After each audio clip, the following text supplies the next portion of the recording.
네, 안녕하십니까? 네, 다시 한번 인사드리겠습니다. 안녕하십니까? 부산에서, 네네, 박수 감사합니다. 저는 부산에서 아카이브 중개법인을 운영하고 있는 대표 곽지훈이라고 합니다. 박수 한번 부탁드리겠습니다. 네. 오늘 오시는데 좀 어떠셨어요? 다 괜찮으셨어요? 서울만 오면 차가 막혀가지고 저도 이제 아침 6시에 집에서 나왔거든요. 네. 딱 맞춰오니까 항상 늦을 뻔해가지고 오늘은 늦지 않고 왔습니다. 저희가 바로 그러면 진행하겠습니다. 자, 오늘 다들 NPL에 대해서 또 강의를 배우고 싶어서 또 세미나를 참석하셨습니다. 그래서 저희는 제가 또 부산에서 중개업을 또 운영을 하고 있고, 그리고 NPL이라고 해서 부실 채권도 제가 같이 진행을 하고 있습니다. 그래서 제가 대표님들께 뵌 김에 부산 부동산 시장에 대해서 간략하게 설명드리고요. 그 다음에 NPL에 대해서 조금 더 깊게, 심도 깊게 설명을 드리겠습니다. 괜찮으시죠? 네, 좋습니다.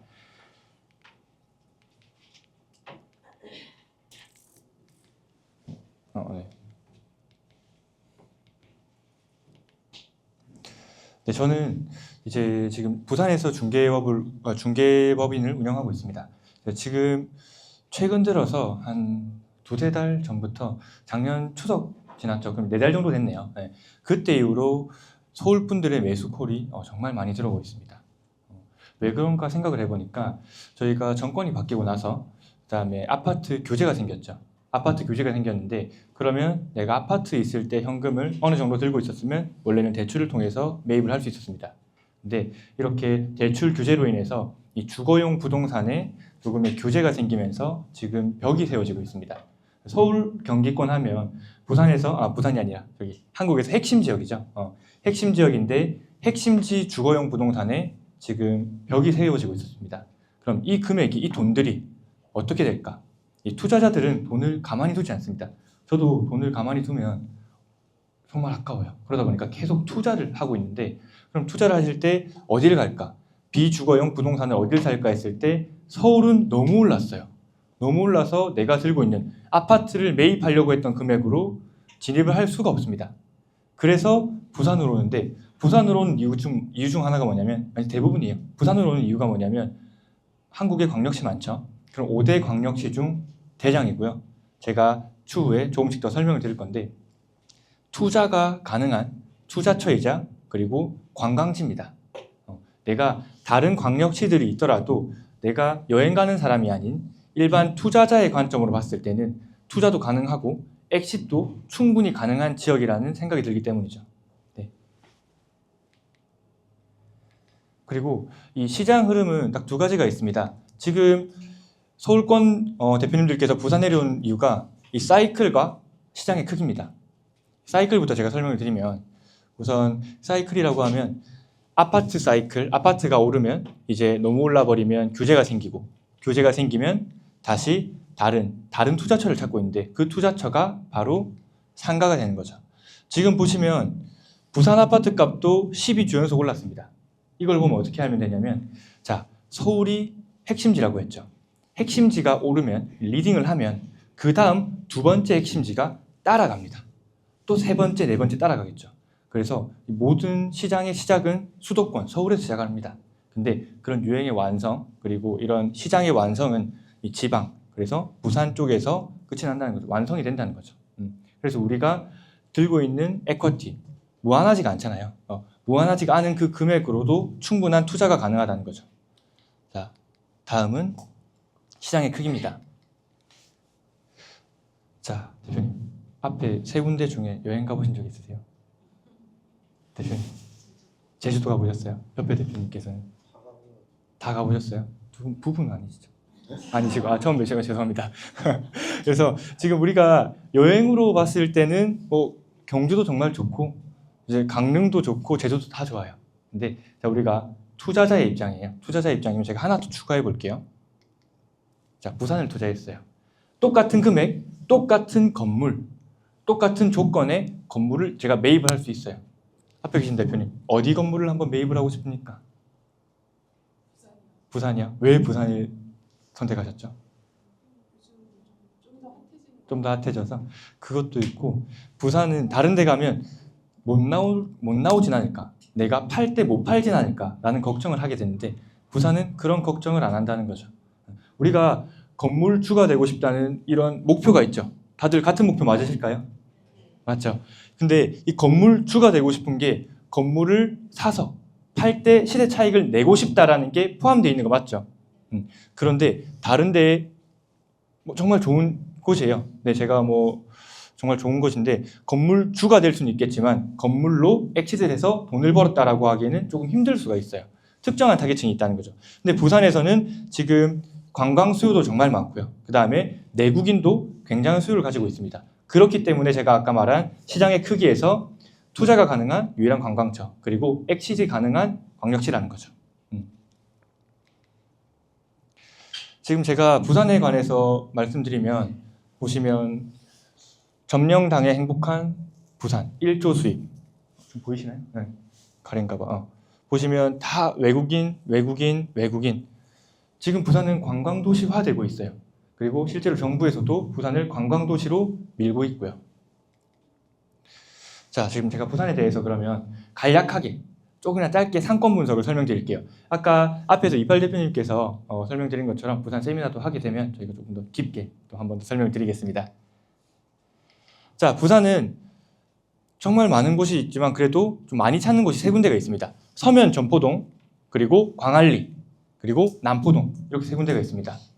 세 군데가 있고 제가 이 세 군데의 상권에 대해서 설명을 드리겠습니다.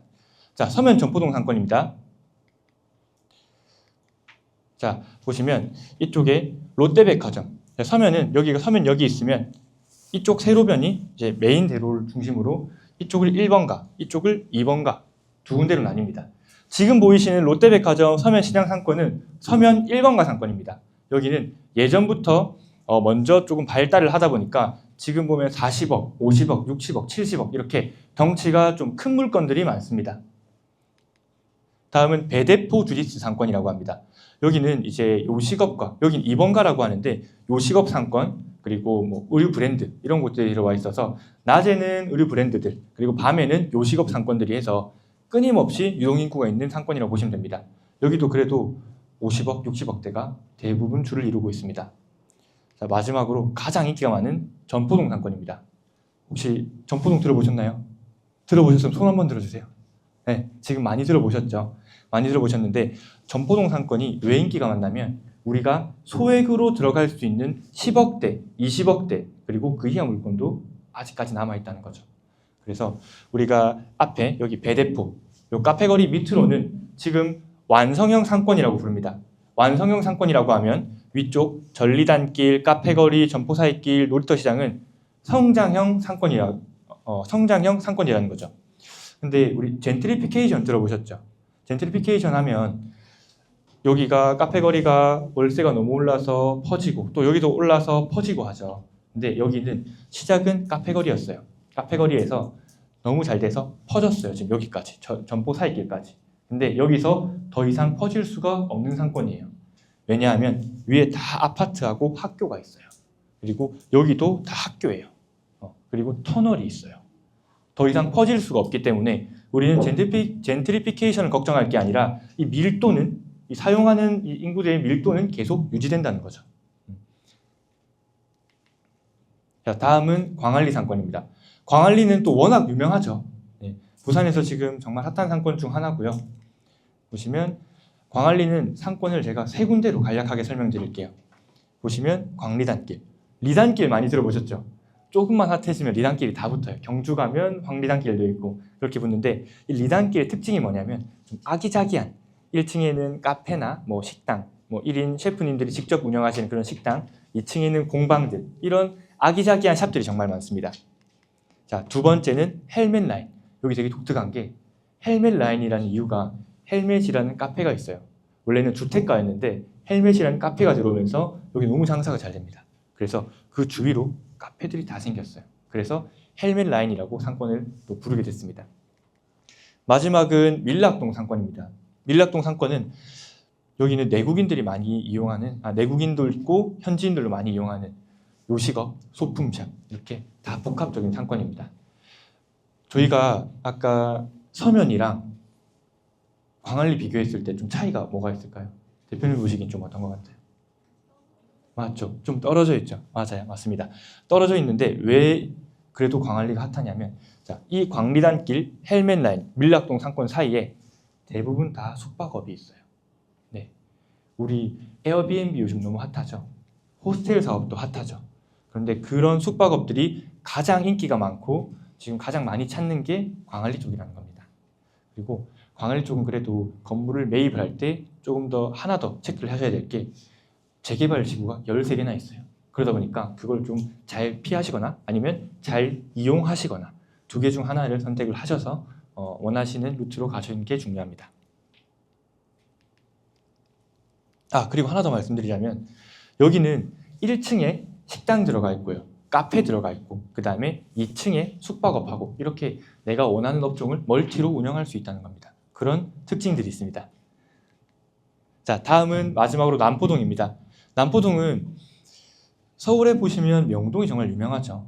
명동이 외국인들이 정말 많습니다. 남포동도 그만큼 여기 보시면 이런 파라솔 같은 명동이랑 되게 비슷해요. 분위기가. 가면 내국인보다 외국인이 훨씬 많은 수요가 있습니다. 저도 실제로 남포동에서 지금 제가 30년째 살고 있습니다. 그래서 이 흐름을 항상 몸소 체감하고 있죠. 좀 몸소 체감하고 있는데 그럴 때 보면 코로나 때 팍 죽었다가 지금 확 올라온 상황입니다. 우리 명동도 코로나 때 정말 바닥까지 떨어졌습니다. 그래서 그런 말 제가 부산에 있는 저도 그런 말 들리는 게 명동 지금 사는 사람 바보 아니면 진짜 전략가다. 근데 지금 어떻게 됐습니까? 명동 산 사람 다 올라왔죠. 그런 것처럼 지금 남포동은 10년 전 25년도 가격이 그대로 유지되고 있습니다. 그래서 서울 분들이 오신다는 거는 서울 분들이 매입하신 건 저희 쪽만 해도 지금 올해 2026년 지금 3월 초죠. 중순 3월인데 네 분이나 매입을 하셨습니다. 남포동 쪽에. 왜냐하면 그분들께서는 이제 건물을 저희가 건물을 매입할 때 자료를 보여드리고 하는데 보다가 남포동 좋다고 하네. 근데 왔을 때 오자마자 여기 왜 명동이라는 줄 알겠습니다. 나 지금 이거 들어가야 되겠습니다 하고 바로 계약을 하실 정도로 그만큼 수요가 정말 많습니다. 그래서 저희가 방금 보여드린 거 서면, 남포, 전포동, 그리고 광안리죠. 네. 세 지역 다 임장을 다 도와드리기 때문에 나중에 저희가 아까 카톡방 들어오셨으니까 들어오시면 저희가 만약에 하게 되면 또 이제 지금까지 2기를 했거든요. 3기까지 하게 되면 또 올려드릴 테니까 직접 한번 참여해 보시는 게 좋을 것 같습니다. 자, 남포동 설명 계속 드리겠습니다.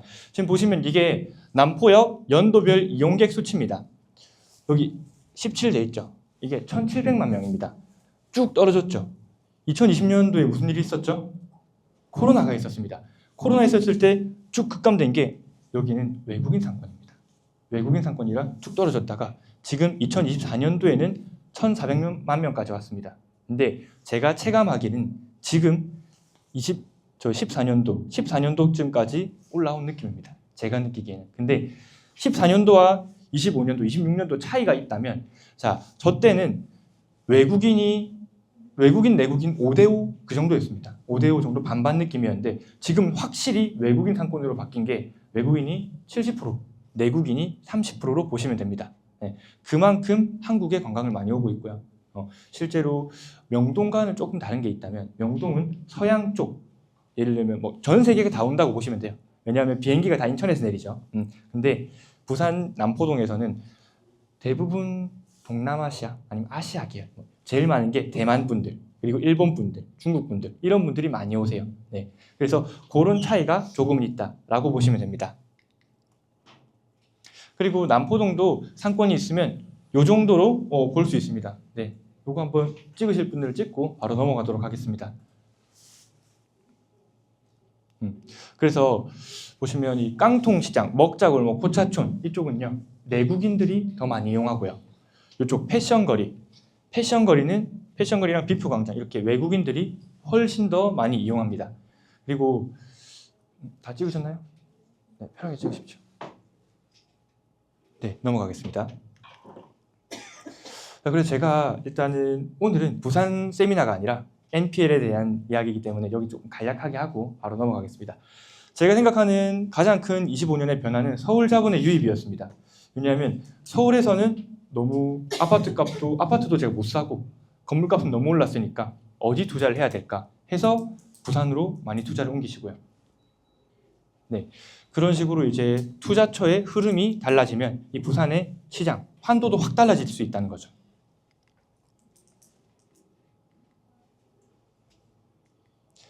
자, 제가 오늘 계속 아파트 그리고 상가 이렇게 같이 이야기한 이유가 처음부터 말씀드린 것처럼 아파트 규제로 지금 부동산이 오르면서 계속 상가까지 전이되고 있다는 겁니다. 네. 이제 좀 괜찮으셨나요? 오늘 부산 관련 내용은? 괜찮으셨나요? 네. 제가 시간이 너무 좀 촉박을 해서 너무 간략하게 좀 다른 것 같아요. 그래서 부산 세미나 오시면 제가 1시간, 2시간 이상 진득하게 말씀드릴 테니까 꼭 한번 참석해 주시고요. 저희가 임장 세미나는 이렇게 해요. 한 15분까지만 받아요. 저희가 15분 이상 해봤는데 너무 많으니까 또 부딪히고 좀 사고가 날 수 있어서 조금 주의하기 때문에 혹시 저희가 또 신청을 하면 폼을 받기 때문에 그때 한번 신청해 주셔서 내려오시면 좋겠고요. 아까 저희가 앞에서 QR 다 찍으셨나요? 네, QR 다 찍으셨으면 이 카톡방을 통해서 저희 아카이브에서 진행하는 모든 임장이든 뭐 부산시황이든 그리고 뭐 숙박업, 뭐 세무 관련 강의를 다 해드릴 거예요. 건물을 산다고 해서 다 끝이 아니라 세무적으로도 잘 따져보셔야 되고요. 그 다음에 내가 어떤 컨텐츠를 넣을까 이것도 잘 따져보셔야 됩니다. 그래서 하나하나 처음부터 끝까지 도움 드릴 수 있는 건 다 도움 드릴 테니까 최대한 많은 인사이트 얻어갔으면 좋겠습니다. 그리고 저희가 오늘 조금 간략했죠. 그 부산 시황이 보시면 뭐 남포동, 뭐 전포동, 광안리 다 있습니다. 다 있고 MPL 관련 내용이고 이것도 제가 나중에 설명드릴게요. MPL 관련 내용도 다 있으니까 유튜브에 아카이브 부동산 검색하셔서 또 보시고 궁금한 거는 저희 오픈 채팅방에 또 저도 들어와 있거든요. 당연히 제가 들어와 있으니까 궁금한 거 연락 주시면 바로바로 답변 드리겠습니다. 네, 겨우 딱 30분을 마쳤습니다. 네, 이제 MPL에 관해서 또 강의를 시작하겠습니다. 자, 대표님들 MPL 들어보신 적 있으신가요? 자, 많이 들어보셨네요. 전에 했을 때는 한 분, 두 분 딱 그 정도밖에 안 들어보셨더라고요. 자, 그럼 제가 한번 해보겠습니다. 경매 들어봤다 손 한번 해주세요. 다 들어보셨네요, 그죠? 다 들어보셨으면 NPL 들어보신 분 손 한번 들어주세요. 네, 그래도 아무래도 영끌남 대표님 수업을 통해서 또 강의를 통해서 하다 보니까 부동산에 관심 있는 분들이 다 모여 있다 보니까 50% 이상 된 것 같아요. 근데 일반 강의를 하다 보면 한 분, 두 분 딱 그 정도밖에 없어요. 그만큼 NPL을 왜 모르냐면 허들이 높아요. 허들이 높아서 모르고 안다 하더라도 내가 공부를 하다가 너무 어려워서 포기를 해요. 그러다 보니까 조금 어렵지 않을까 하고 포기를 하는데 제가 오늘 1시간 동안 NPL 내가 다 알겠다. 그리고 누가 NPL 아냐고 하면 나 그거 알아 라고 말할 수 있도록 해드릴게요. 아시겠죠? 네, 그러면 시작하겠습니다. 괜찮으신 거 맞죠? 네, 알겠습니다. 자, NPL이 뭐냐면 3개월 이상 연체한 채권입니다. 아파트 대출금 이자를 3개월 연체해도 NPL이고요. 우리가 집에 정수기도 요즘 다 렌탈하죠. 뭐 침대도 렌탈하는 시대인데 그런 이제 제가 돈을 줘야 할 정기권을 미납을 해도 그게 NPL이 됩니다. 3개월 이상 연체된 거를 NPL이라고 한다. 한마디로 이렇게 보시면 됩니다. 그래서 우리가 뭔가를 빌린다. 그러니까 지금 제가 보면 대출이 있는 곳에 NPL이 있고 NPL이 있는 곳에 경매가 있다고 했는데 대출이 그냥 빌리는 거라 생각하세요. 뭐를 빌리고 내가 돈을 주는 거에 대해서 연체가 있으면 NPL이다 라고 생각하시면 조금 더 간단하시겠습니다. 자, 그래서 NPL을 다른 말로도 불러요. 부실채권이라고도 부르고요. 고정 이하 여신이라고도 불러요. 이런 것들은 고정 이하라는 건 이제 한 달 밀리면 뭐 한 달 밀리고 두 달 밀리고 세 달 밀리고인데 세 달부터는 고정 이하 여신이라고 불러요. 네, 그래서 NPL이라고 부르는 거고요. 다음 페이지 넘어갈게요. 자, 제가 조금 더 이해하기 쉽게 설명드릴게요. 우리가 아파트나 뭐 부동산을 살 때 혹시 아파트 사보셨죠, 대표님? 대출 한번 해보셨죠, 은행에서? 은행에서 대출할 때 혹시 담보를 쓰셨어요, 안 쓰셨어요? 맞죠? 대부분 다 쓰시는 거죠. 그래서 이 대출에서는 담보부 대출하고 신용대출 두 가지가 있습니다. 그래서 NPL도 고위험 NPL이 있고 저위험 NPL이 두 가지가 있습니다. 그러면 대표님, 고위험 NPL이 신용이고 저위험 NPL이 담보부 NPL인 거 이해되시나요? 네, 그럼 제가 여기에서 한 번 더 설명드릴게요. 우리가 은행에서 대출을 할 때 저희가 돈을 빌립니다. 근데 그럼 우리가 은행에 원금과 이자를 갚죠. 이건 제가 아파트 기준으로 했을 때는 원리금 상환이라고 해서 원금과 이자를 함께 갚습니다. 근데 우리가 사업을 하다가 망했어요. 갑자기 뭐 코로나가 왔어요. 그러면 돈을 못 갚습니다. 빚더미 앉아서. 그럼 돈을 못 갚으면 이게 NPL이 되는 거죠. 네. 한 달 못 갚으면 은행에서 전화 오세요. 돈 입금하셔야 돼요. 2달 오면 이제 2달 정도 되면 전화 와요. 혹시 돈을 못 갚는 상황인가요? 3달째 되면 또 전화가 와요. 대표님 이거 한 달 저희가 연장을 해드릴까요? 아니면 그대로 부실채권 처리해드릴까요? 전화가 와요. 그럼 내가 만약에 못 갚겠다라고 하면 그게 부실채권이 되고 경매로 넘어가는 순서가 되는 겁니다. 여기까지 이해되시나요? 네, 그럼 제가 단계별로 조금씩 물어가면서 진행할게요. 자, 아까 제가 설명드린 것처럼 NPL도 종류가 있습니다. 고위험 NPL, 저위험 NPL. 우리가 은행에서 대출할 때 신용대출이 있고 담보대출이 있죠. 부동산을 살 때는 저희가 담보대출입니다. 맞습니다. 부동산 살 때는 담보대출이고 고위험 NPL 보시면 무담보부 신용채권, 정수기 렌탈채권, 카드 할부채권 이거는 은행에서 이 사람을 믿고 돈을 빌려주는 거기 때문에 저당 잡힌 게 없습니다. 우리가 부동산을 살 때 보면 근저당권 채권 최고액 12억 하고 김땡땡, 이땡땡 이렇게 적혀 있죠. 근데 고위험 NPL에는 그런 게 없다는 거죠. 그러면 저희는 어떤 NPL을 해야 될까요? 저위험 NPL을 해야 되겠죠. 저위험 NPL, 그러니까 담보부 NPL, 다른 말로 하면 부동산 담보 걸린 NPL을 해야 된다는 말입니다. 그리고 저희도 이런 저위험 NPL만 진행을 하고 있고요. 그럼 고위험 NPL은 뭐냐면 이게 NPL이 언제 처음 이제 우리나라에 들어왔냐면 IMF 때 들어왔어요. IMF 때 회사가 넘어가니까 미국 그리고 뭐 다른 뭐 좋은 잘 살고 있는 선진국에서 우리나라 회사를 헐값에 사는 거예요. 우리나라에서 만약에 제가 회사를 하고 있습니다. 100조 가치가 있고 70조의 대출이 있어요. 근데 외국 회사가 보기에는 내가 쟤네들 회사를 70조 대출이면 은행이랑 협의를 해요. 너네 70조 못 받을 바에 우리한테 50조만 받고 이거 빚 다 상환해라 하고 대신 이 회사는 우리가 가져오겠다 라고 하는 게 신용을 믿고 빌려준 거를 이제 회사를 살 때는 고위험 NPL을 해요. 근데 우리는 회사를 살 게 아니잖아요.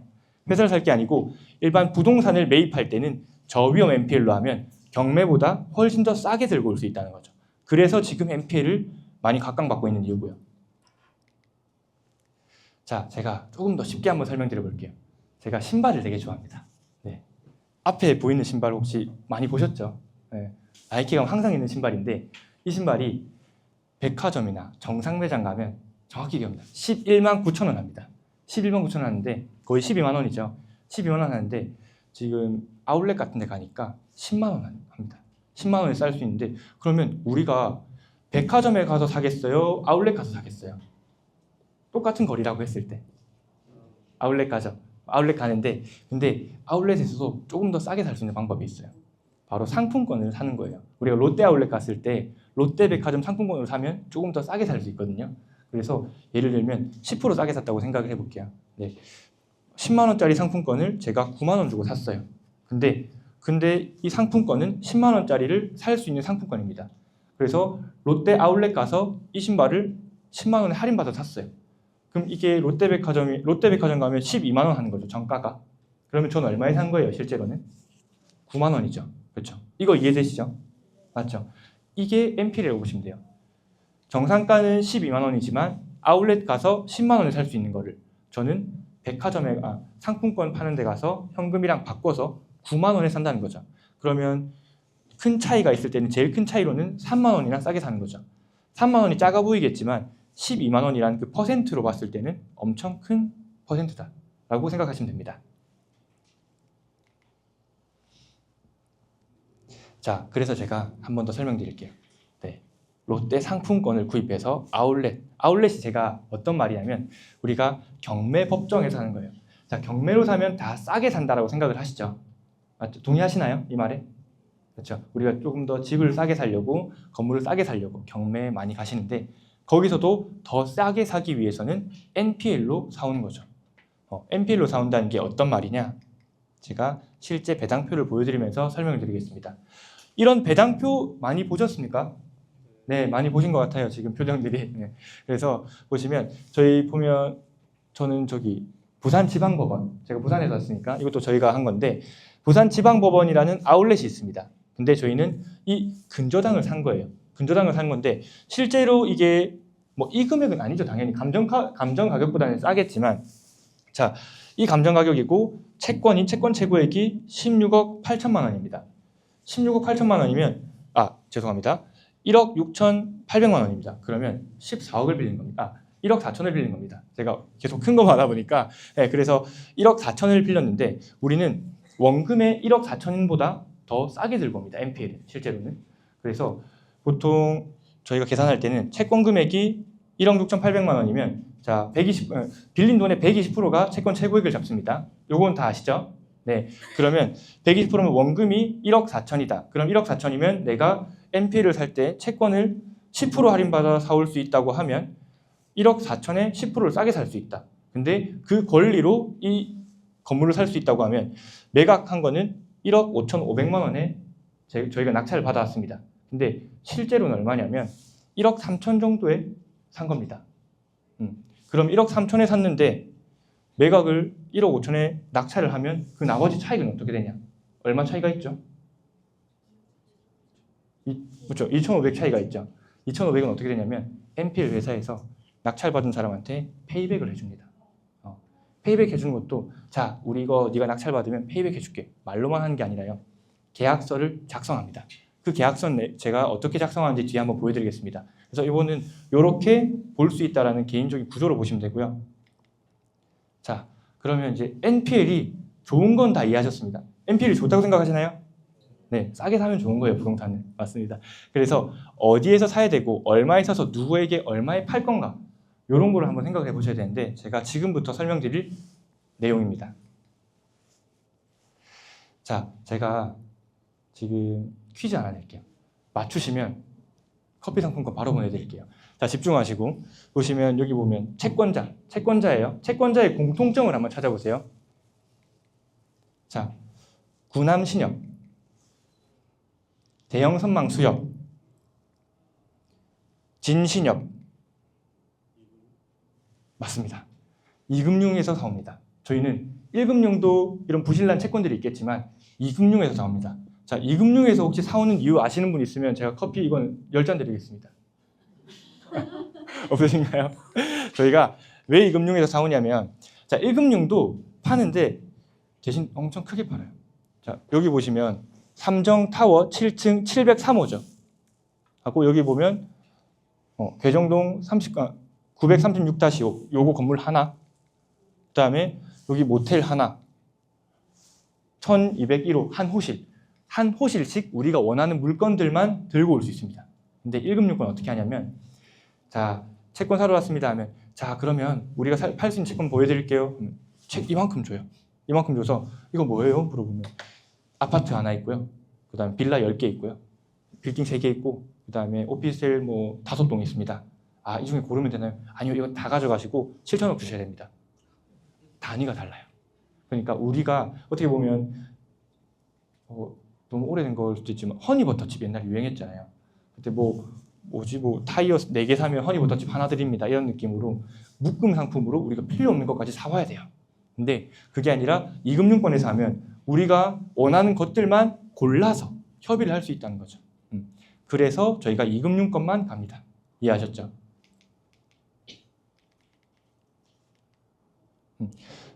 네? 신탁권이요? 신탁권도 합니다. 네. 신탁도 2금융에서 저희가 진행을 하고 있고요. 요거는 나중에 질문 주시면 제가 또 자세히 설명드리겠습니다. 보시면 앞에 보이는 명함들이 다 신협이에요. 근데 저희가 이게 신협만 놔두고 뭐 수협도 간간히 있는데 지금 프레임에 다 안 들어와서 이거밖에 못 찍었는데 뭐 농협, 신협, 수협, 새마을금고, 2금융권들 부산에서 저희와 다 거래를 하고 있다고 보시면 됩니다. 근데 이 회사들이 부산 것만 있냐? 서울에 건물 준공하는데도 부산에 대출할 때도 있고요. 우리가 부산 건물을 살 때 부산에서만 대출해야 되는 것도 아니고요. 서울에서만 대출해야 되는 것도 아니고 여기저기 다 가봅니다. 건물도 그렇고 이런 경매도 그렇고 NPL도 그렇고 우리가 대출을 더 많이 해주고 또 금리는 낮게 해주는 데를 골라야 됩니다. 그리고 잘 찾아야 되고요. 그게 정말 중요합니다. 그래서 저희도 이런 은행들을 다 돌면서 매주 저는 아침마다 가요. 오전 업무는 항상 은행 가는 업무예요. 뭐 없어도 커피 사들고 가서 안녕하세요, 좋은 아침입니다 해서 가서 인사드리고 오늘은 뭐 좋은 채권 없습니까? 뭐 인사드리고 쓸데없는 이야기도 하면서 친해지면 저희한테 전화가 와요. 박 대표 이번에 여기 뭐 저희끼리는 건물이 하나 넘어갔어 얘기를 해요. 표현이 대출 못 갚았어라는 뜻인데 넘어갔어. 이거 채권이 얼마고 표 보내줄 테니까 한번 분석해봐 라고 연락이 오세요. 그럼 저희가 그런 물건들을 분석을 해서 수익률이 난다. 그러면 저희가 들어가고요. 수익률이 안 난다 하면 지점장님 저 이거 못하겠습니다 라고 말을 드리는데 제가 방금 지점장님이라고 얘기했잖아요. 그래서 이런 NPL 건들은 지점장님, 이사님, 전무님 이 정도 급에서만 할 수 있기 때문에 일반인들이 하기에는 접근 자체가 어려워요. 실제로 전에 세미나 했을 때 저번에도 여기서 한번 했었거든요. 제가 이렇게 끝나고 나서 Q&A 타임에 어떤 분이 오시더라고요. 자, 사실 아까 말씀하신 물건 은행에 갔는데 문전박대 당했다 하시더라고요. 왜 문전박대 당하냐면 은행 입장에서는 가장 중요한 게 신뢰예요. 근데 모르는 사람이 와서 저 NPL 사러 왔습니다. 근데 이거 살 수 있나요?로 해버리면 저 사람이 누군지도 모르고 누군지도 모르는 건 넘어서 이 사람이 NPL을 잘 이해할까? 나중에 이거 원래 이렇게 하는 건데 모르고 뭐 사고가 나지 않을까 이런 것 때문에 응대를 잘 안 해줘요. 그런 경우가 있다 보니까 제가 그분한테 이거 저희가 원래 진행하고 있다가 안 한 건데 원하시면 저희가 진행해 도와드리겠습니다 해서 진행을 한 경우도 있고요. 그런데 가면 어떤 걸 주냐면 이 서류를 줘요. 요건 찍으시면 안 돼요. 개인정보가 너무 많아가지고 요 맨 왼쪽에 이름 있죠. 네, 부산 모신역에서 돈 못 갚은 사람들 명단입니다. 네. 그래가지고 찍으면 안 되고 이렇게 쫙 보여주시면 저희가 일일이 다 계산을 해요. 자, 이거 봅시다. 자, 주거용 오피스텔 원금이 이만큼이고 이자 연체이자 1,400만 원 남아 있습니다. 이걸 저희가 매입을 했을 때 채권을 매입을 했을 때 돈을 남는지 안 남는지 이런 걸 다 계산을 해봐요. 계산해서 돈이 남는다 하면 저희가 전화해서 NPL 매입해서 들어가고요. 수익이 얼마 안 된다 하면 안 들어간다고 연락드리고 이런 식으로 NPL에 있어서는 경매를 하면 권리 금액만 계산하면 되죠. 근데 경매 넘어서 NPL로 가면 권리 가액 내가 얼마까지 쓰면 아까 2,500만 원 돌려받았잖아요. 얼마까지 쓰면 돈을 최대한 많이 돌려받을 수 있고 그런 걸 다 계산해야 되는 거죠. 그게 좀 많이 어려워요. 근데 그런 거는 제가 다 해드릴 수 있어요. 그래서 제가 이 자리 강의를 하고 있는 거고 더 딥하게는 또 제가 알려드릴 수 있는 부분이고요. 자, 그러면 NPL이 돈이 되는 건 다 이해하셨죠?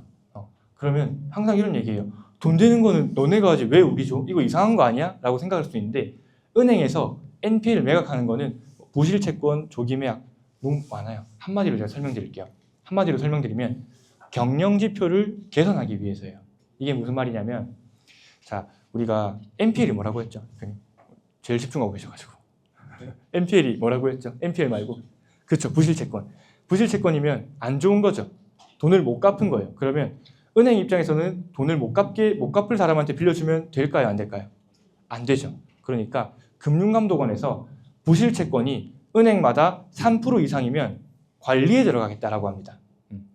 은행의 최대 수익이 뭐죠? 이자. 그렇죠. 네. 자, 예를 들면 A은행이 있습니다. A은행이 1년에 1,000억 대출할 수 있습니다라고 했습니다. 근데 부실채권이 3%가 넘어서 뭐 3.1%만 돼도 금융감독위원회에서 조사가 들어와요. 자, 이번에 부실채권 저희가 말한 3% 넘었습니다. 대출을 잘 못 해주시는 것 같아요. A은행은. 저희가 그래서 조금 대출 한도를 줄이고 관리를 들어가겠습니다. 자, 올해는 500억만 대출하세요 해버리면 이 은행의 매출은 반토막 나는 겁니다. 맞죠? 대출 한도가 줄어드니까. 그래서 그 대출 한도 줄어들 바에 내가 지금 원래 기존에 있던 채권들을 조금 싸게 팔아서 이 부실채권 요율을 낮추겠다라고 해서 파는 겁니다. 그래서 NPL이 제일 바쁠 때가 언제냐면 연말, 두 번째 바쁠 때가 언제냐면 분기말, 세 번째가 월말. 왜냐하면 월말 정산, 분기 정산, 그리고 연정산 이렇게 다 있기 때문에 그거를 맞춰서 또 가는 것도 하나의 전략 중 하나입니다. 그래서 저희가 가장 한가할 때가 1월이고요. 그 다음에 제일 바쁠 때가 12월입니다. 네. 12월에는 하루 종일 은행만 들어가요. 11월 달에는. 왜냐면 그쪽에서 은행권에 있어서도 채권 정말 좋은 거 많이 나옵니다. 그리고 지금도 많이 바쁜 게 3월, 분기 말이니까 이제 계속 들어가고 12월 말이면 연락이 안 될 정도로 은행은 정말 바빠요. 그래서 우스갯소리로 1월 달에는 대표님처럼 이렇게 앉아 계세요. 은행 가면 왔나 이렇게 하거든요. 근데 12월 달 되면 오셨습니까 하면서 따뜻한 차까지 내줘요. 네. 그래서 그런 것들을 점점 맞춰가면서 하는 게 또 저희의 역할이고 하다 보니까 하고 있고요. 그래서 이런 금융기관 NPL을 계속 매각하는 이유도 이제 다 이해하셨죠? 네, 다음 넘어가 보겠습니다. 자, 그러면 NPL이 어디서 수익이 남냐면 여기까지가 원금입니다. 네, 원금이 10억이라고 저희가 기준해 볼게요. 10억 했으면 대출 금리도 있는데 못 갚았습니다. 못 갚으면 우리가 연체 가상금리가 3%가 붙습니다. 이해되시나요? 자, 우리가 원래 4.5%의 대출을 받았습니다. 근데 돈을 못 갚고 있으면 4.5%가 아니라 7.5% 맞습니다. 7.5%의 대출을 받는데 그 연체 이자, 여기가 3% 구간입니다. 그래서 기본 이자 더하기 연체 이자 그리고 최고 이자율이라고 해서 우리 법적으로 20% 이상 못 받게 돼 있어요. 그래서 보면 사채 이런 분들 60% 적더라도 못 받고 20%까지만 받거든요. 그런 것처럼 우리는 은행이랑 거래를 하기 때문에 정확히 해야 돼서 이렇게 딱 그 최대 20% 이자 받을 수 있다는 겁니다. 근데 이 구간이 얼마냐면 1년에 1억이 될 수도 있고요. 작은 거는 2천만 원, 3천만 원 될 수도 있고요. 그래서 그 물건마다 다른데 NPL의 제가 장점에 대해서 한번 또 설명을 드릴게요. NPL의 장점은 첫 번째 양도소득세 절세가 있고요. 두 번째는 대출 레버리지에 유리하다는 겁니다. 자, 오늘 수업 중에 가장 제일 중요한 겁니다. 제가 요거는 그래서 조금 더 상세하게 설명드릴게요. 제가 다음 페이지에 사진 찍을 수 있게 준비해놨으니까 준비해 주시면 되고요. 자, 양도소득세 절세가 무슨 말인지 한번 설명드릴게요. 다들 경매 혹시 해보신 분 있으신가요? 낙찰까지 받아보신 분? 받아보셨고요. 좋습니다. 자, 우리가 이거 저희가 이번에 실제로 한 예시고요. 경매로 했을 때는 9,700만 원에 낙찰받을 수 있는 오피스텔이 있습니다.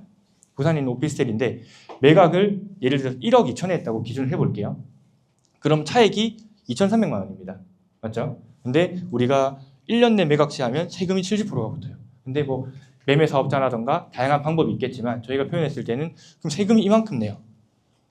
저희가 2,300 벌었는데 1,000만 원 이상 세금 내면 우리가 왜 했어요? 그죠? 근데 저희가 채권 매입을 9,800만 원에 했습니다. 실제로. 근데 그러면 실제로 100만 원 비싸게 한 겁니다. 100만 원 비싸게 한 건데 왜 이렇게 했냐면 대신 낙찰을 1억 2천만 원에 받았습니다. 왜 1억 2천만 원을 받았냐면 제가 권리 가액을 계산했을 때 1억 2천만 원까지 적어도 그 나머지 차액 2,200만 원을 제가 NPL 회사에서 페이백 받을 수 있게 해준다라는 조항이 있었기 때문에 작성을 했습니다. 그러면 1억 2천에 매각을 해버리면 우리는 얼마 남는 거예요? 아니요, 1억 2천에 낙찰을 받았어요. 1억 2천에 팔았어요. 얼마 남는 거예요? 맞긴 맞는데 자, 우리가 우리 입장 말고 나라 입장을 생각해 볼게요. 자, 1억 2천에 낙찰 받았어요. 저 사람이. 대표님께서 1억 2천 낙찰 받았어요. 제가 국가예요. 근데 1억 2천에 매각을 했어요. 낙찰 1억 2천에 받았는데 매각을 1억 2천에 했네. 그렇죠? 이렇게 하세요. 영원이라는 거예요. 영원 남죠. 그러면 양도소득세가 얼마죠? 없죠. 그럼 이 돈은 어떻게 되냐? NPL 회사에서 우리한테 돌려줘요. 이게 어떤 느낌이냐면 저도 처음에 이거에 대해서 설명드릴 때 어떻게 했냐면 자, 우리가 이 리모컨이 있어요. 리모컨을 원래 12,000원짜리예요.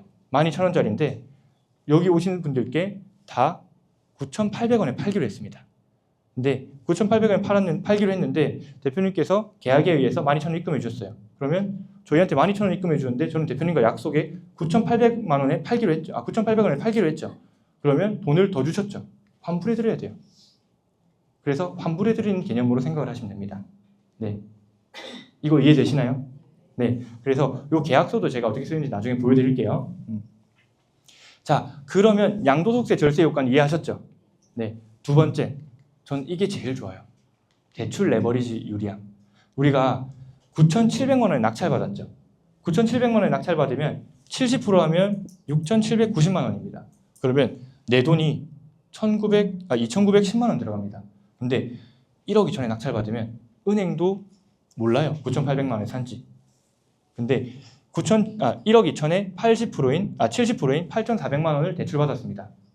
그러면 내 돈이 1,400만 원 들어갑니다.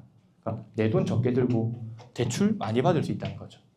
우리가 건물 매입할 때 다들 80% 대출 받으려고 정말 은행 많이 가야 됩니다.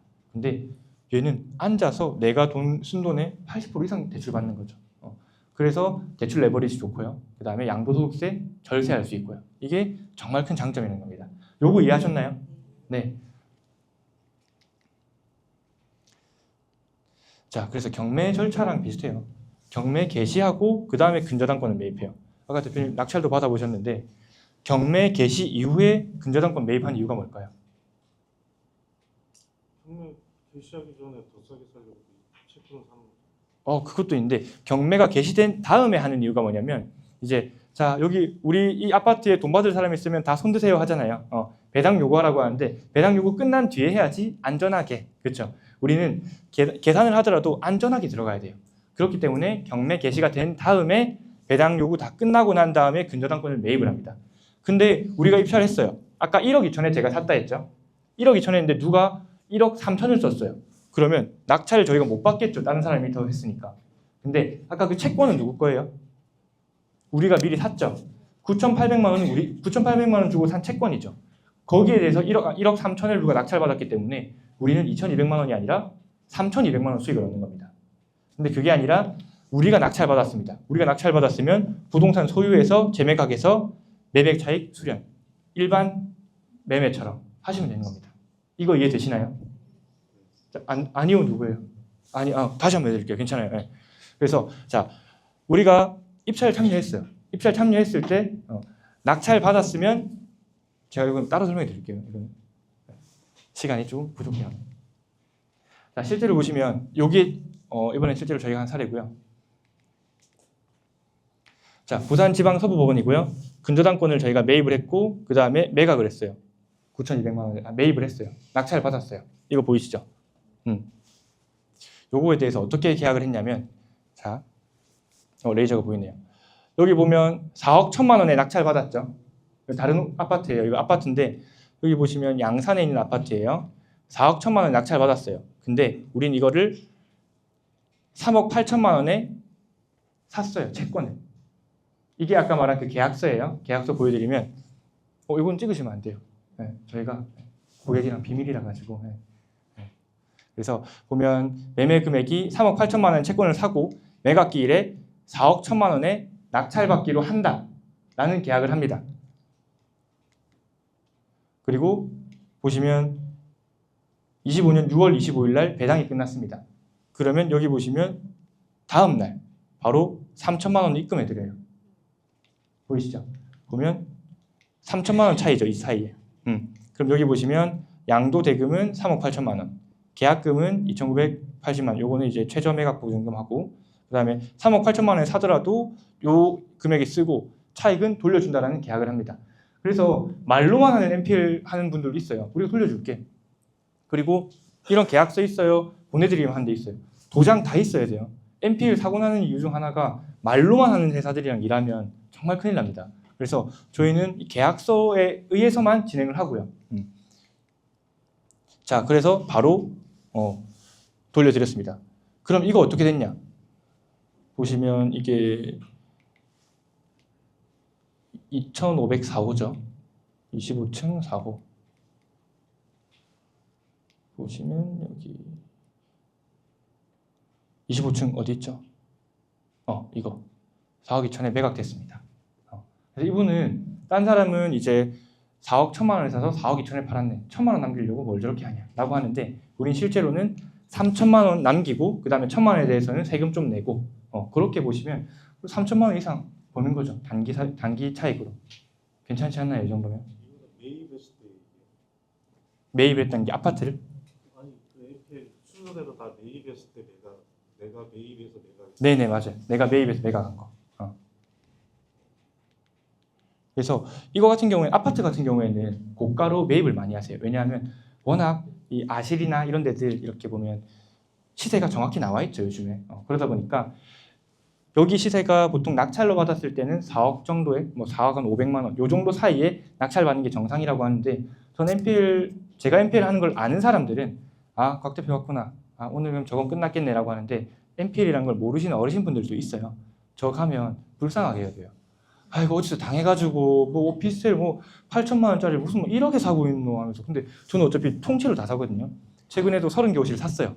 샀는데 그럼 저한테 그럼 니 어디서 하노? 불쌍하게 여겨져요. 그럼 저도 거기서 아는 척 안 해요. 잘못 샀나요? 어떡하지? 이거 엄마가 사오랬는데 하면서 이제 하시면 일단 가라 뭐 일단 낙찰 다 받았다 이렇게 하거든요.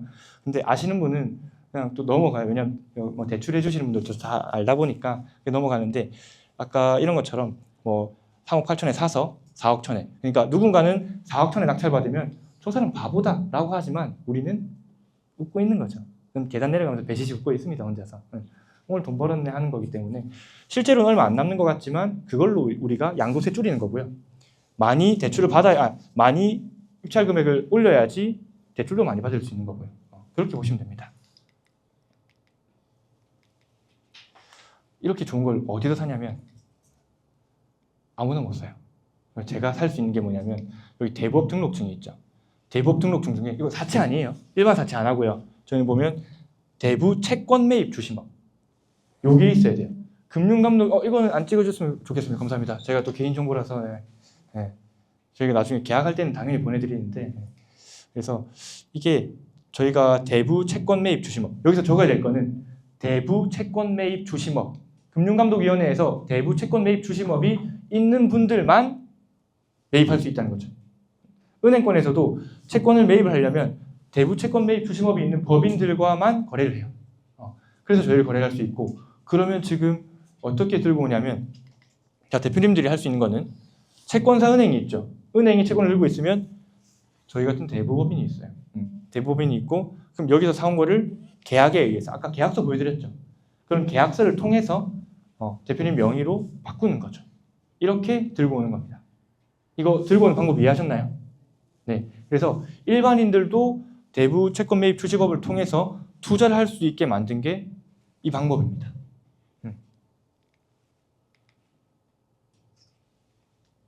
자, 아까 그 계약 방법에 대해서 조금 더 깊게 설명드릴게요. 자, 은행이 있습니다. 은행과 저희가 이 채권, 론세일이라는 게 론이 대출이에요. 찍으시면 됩니다. 론세일 계약을 합니다. 네. 저도 같이 나오나요? 네. 론세일 계약을 하고요. 그 다음에 이 위드 파트너스라는 NPL 회사입니다. NPL 회사가 있고 NPL 회사와 투자자와 사후 정산 계약을 하죠. 이게 무슨 말이냐면 아까 사후 일이 끝나고 난 뒤에 낙찰 다 받고 난 뒤에 페이백 해주겠다는 그 계약서를 작성합니다. 그럼 이 투자자들은 법원에 가서 4억 1천만 원에 낙찰을 받죠. 그러면 이 법원에서는 이제 이 채권에 대한 돈을 누구한테 줄까요? 은행한테 줄까요? 위드 파트너스는 NPL 회사에 줄까요? 투자자한테 줄까요? 투자자? 위드 파트너스는 누구예요? 크게 자신 있게 말해주세요. 네, 어디 줄까요? 그렇죠. 원래 채권사인 은행에서 채권의 주체가 위드 파트너스로 바뀌었어요. 그래서 배당을 은행이 아니라 NPL 회사로 해줘요. NPL 회사로 해주는데 왜냐하면 채권의 주인이 바뀌었어요. NPL 회사로 해주는데 이 회사에서는 이제 배당이 끝나고 난 뒤에 계약에 의한 반환금 아까 아파트 같은 경우에는 3천만 원을 돌려드린다는 거죠. 아시겠나요? 이해되시죠? 네, 그렇게 넘어가는 거고요. 자, 그래서 제가 아까 말씀드린 것처럼 이 NPL 회사는 뭘 하는 일일까 말씀드리면 권리 분석하고요. 권리 금액 계산하고 이 금융권 인맥이라는 게 있어요. 금융권 인맥이라는 게 누구나 만들 수 있는 게 아니에요. 왜냐하면 맨날 가야 돼요. 맨날 가야 되고 저도 이제 계속 할 수 있는 게 뭐냐면 건물을 투자를 많이 하고 건물도 저를 통해서 많이 매입을 하시잖아요. 그렇게 하다 보니까 은행권 입장에서도 이런 대출이 영업인데 전 대출을 정말 많이 일으켜줘요. 하다 보니까 저희한테도 호의적이고 그리고 저도 맨날 가서 인사드리고 근데 그런 것도 있고 이 권리 분석 기본적으로 경매하시는 분들 다 하세요. 책에 나와 있는데 권리 금액 계산 요거에서 실수하시면 완전 끝장나는 거예요. 그러다 보니까 요거에 대해서는 저희가 확실히 해드리고 그 다음에 계약서상에 만약 대표님들께서 NPL 투자를 하게 된다면 계약서상에 정확히 금액을 다 보내드리기 때문에 실수하면 뭐 한 번도 그런 일이 없었는데 뭐 제가 다 보상해드릴 정도로 확실한 금액들이기 때문에 걱정 안 하셔도 됩니다. 이게 안 되면 안 된다는 거죠. 그래서 NPL은 비싸게 사서 우리가 더 비싸게 팔아서 수익을 내는 구조입니다. 네, 일단 지금 저희가 강의한 지 1시간 지났거든요. 우리가 1시간 지나면 또 피곤하더라고요. 네, 집중력이 좀 떨어질 때가 됐어요. 그럼 우리가 한 10분만 쉬다가 네, 잘 쉬고 오셨나요? 네. 이제 그래서 얼마 투자해서 얼마 벌 수 있는데 이 돈 얘기를 할 겁니다. 네, 제일 좋아하시는 돈 얘기죠. 하기 전에 저희 딱 집중하기 위해서 기지개 한번 딱 펴고 할게요. 다들 위로 쭉 뻗어주고, 자 옆으로도 한번 돌을 돌려주고, 예, 인사하시고, 예, 반갑습니다 하시고, 이제 제일 중요한 얘기니까 딱 집중해서 딱 30분만 하고, 저도 Q&A 받고 뒤에 계신 이제 28빌딩도 Q&A 받고 그렇게 한번 해보겠습니다. 자, 시작해 보겠습니다. 이번에 아까 제가 1,200만 원, 죄송합니다. 1억 2천만 원, 1억 2천만 원 낙찰받은 호실입니다. 이게 뭐냐면 서면에 있는 오피스텔이에요. 서면에 있는 오피스텔이고, 보시면 120세대, 사용 승인일 21년도. 21년도 오피스텔이면 완전 거의 신축이에요, 이 정도면. 왜 이 정도면 신축이라고 부르냐면 코로나 이후로 건축 경기가 너무 안 좋아지기도 하고, 왜 안 좋아졌냐면 건축비가 너무 올랐어요. 원래 한 평에 뭐 800만 원 하던 게 신축이 1,300만 원까지 올랐어요. 그 정도로 많이 오르다 보니까 오피스텔 신축을 거의 안 해요. 저도 이제 오피스텔 신축 관련해서 많이 보고 했는데도 이만큼 이제 오르는 폭이, 퍼센트가 올라간 거는 코로나 때가 처음이에요. 그래서 이제 거의 짓질 않다 보니까 이게 이 동네에선 거의 신축, 1, 2등 안에 드는 신축이라고 보시면 되고요. 자, 최고층 17층에 그 다음에 120세대, 대형이죠. 그리고 밑에는 상가, 주상복합처럼 보시면 됩니다. 부전동, 부산 모르겠죠. 제가 바로 보여드릴게요. 여기 보시면 위치, 서면 여기고요. 여기 있습니다. 위치 어떠신 것 같아요? 환상이. 맞죠? 환상이죠. 네, 감사합니다. 이런 반응 처음이었어가지고 박수 한번 부탁드릴게요. 이제. 네, 감사합니다. 이게 위치가 너무 좋았어요. 롯데백화점에서 요 사이 길이 있거든요. 제가 스타벅스 키고 갔어요. 37초 나옵니다. 딱. 백화점이랑 37초고요. 그 다음에 여기랑 얘 4분 걸립니다. 제가 걸은 거 아니고 네이버가 걸었습니다. 네이버 기준 4분 걸리고요. 왜 여기 위치가 좋냐면 백화점도 있죠. 서면역도 있죠. 더블 역세권입니다. 서면하면 부산에서 제일 중심이에요. 그리고요. 여기가 주위에 뭐가 있냐면 이런 대기업 부산지사들이 있어요. 그러면 많이 뭐 비즈니스나 출장들이 많이 오겠죠. 그리고 롯데백화점에서 일하시는 분들 엄청 많아요. 임원들만 있을까요? 아니요. 그분들보다 오피스를 이용하시는, 그러니까 월세 임대 수요 같은 경우에는 직원들이 더 많아요. 앞에서 안내하시는 분들, 그리고 점포 점원분들, 그런 분들도 정말 많이 살고 있고요. 그다음에 여기 보면 롯데 호텔도 있고 주변에 빨간색 뭐가 있을까요? 뭘까요? 상업지구? 그것도 맞는데 혹시 서면 와보신 분? 서면? 네? 정확합니다. 좋습니다. 나중에 카톡 하나만 주세요. 제가 선물 바로 보내드릴게요. 이제. 네. 여기 보면 여기가 메디컬 스트릿이에요. 여기가. 요 라인이 메디컬 스트릿인데 왜 이쪽을 많이 해놨냐면 여기에 성형외과가 정말 많아요. 성형외과도 많고 여기는 안과들이 많고 여기는 또 무슨 뭐 정형외과들도 많고, 그러다 보니까 우리가 조금 구도심이라고 하죠. 원도심 이쪽으로 가면 정형외과나 좀 어르신들이 많이 이용하시는 병원이 많은데 여기는 완전 도심이에요. 그러다 보니까 번화가다 보니까 여기 있는 성형하시는 분들도 많이 오시고요. 그다음에 피부과 정말 많습니다. 그런 것도 많고 안과도 많고 젊은 계층들이 많이 온다라고 보시면 되고요. 그런 분들을 상담하기 위해서, 응대하기 위해서 일하시는 분들 정말 많습니다. 그래서 그런 수요로 봤을 때 수요가 끊이지 않는 위치라는 거죠. 그럼 우리가 오피스텔 들고 왔을 때, 매입을 했을 때 어떻게 쓸 수 있냐? 첫 번째, 기본적인 월세 임대죠. 두 번째, 요즘 어떤 업이 제일 핫해요? 뭐 에어비앤비, 숙박업 이런 3, 3임수도 가능해요. 그래서 이번에 저희가 매입을 한 이유 중 하나가 뭐 생숙 전환도 될 수도 있고 여러 가지 호재들이 있었어요. 그리고 위치가 정말 좋았기 때문에. 자, 그리고 다 넘어서 이제 이게 실거래가 보시면 21년도에 1억 8,500에 거래가 됐어요. 이 뒤에는 회사가 망했어요. 돈을 못 갚아서 PF 터져가지고. 네. 그리고 여기 보시면 인근 오피스텔 월세를 보여드리겠습니다. 1,000에 55만 원 받아요. 관리비를 15만 원 받아요. 그럼 토탈 얼마죠? 69만 원이죠. 근데 이 정도를, 컨디션 이 정도예요. 다 살아요. 여기에. 실제로도 다 1,000에 55만 원 이렇게 다 나와 있고요. 근데 그럼 저희 호실이 어떻냐?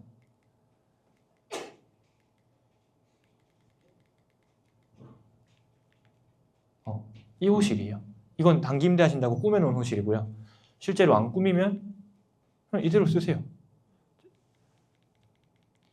제가 또 여기 수익률이 왜 좋은지 한번 더 설명드리자면, 자, 우리가 수익률이라고 하죠. 수익금이 아니라 수익률을 보면 우리가 대출이 66%, 76% 돼 있습니다. 왜 66%, 76%돼 있냐면 기준에 70% 기준에서 개인의 신용도가 좋으면 총 76%까지 실행이 됩니다. 근데 대출에 뭐 개인 신용도가 좀 많이 안 좋으면 대출이 아예 안 되죠. 어느 정도 조금 안 좋다 싶으면 66% 대출이 됩니다. 자, 그럼 우리가 이번에 계약금 784만 원이 들어갔어요. 784만 원 들어갔고 낙찰을 1억 2천에 받았습니다. 그럼 대출을 66% 했을 때는 요만큼 들어가요. 7,900 대출 받고요. 잔금이 3,200 들어가요. 그렇게 했을 때 우리가 임대보증금을 1,000에 55 기준했어요. 이거는 제가 임의로 한 게 아니라 이때 제가 다 계산해서 1,000에 55 받을 수 있습니다라고 했는데 실제로 1,000에 55에 받았어요. 받고 있고요. 관리비는 빼고, 관리비는 제외하고 1,000에 55만 원이에요. 그리고 그러면 저희가 대출이자가 4.3%가 나왔어요. 실제로 나왔고, 그러면 한 달에 30만 1,000원이 나와요. 그랬을 때 우리가 월세 55만 원 받으면 24만 9천 원 나와요. 대출이 잘 안 나와도 34%가 나오고요. 근데 대출이 잘 나와요. 그러면 저 수익률이 없어요.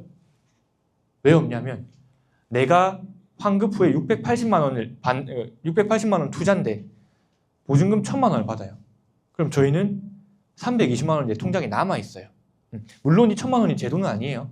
돈을 돌려줘야 되는 돈이긴 한데 저희는 이걸 쓸 게 아니라 계속 통장에 두는 거죠. 추후 매각될 때까지.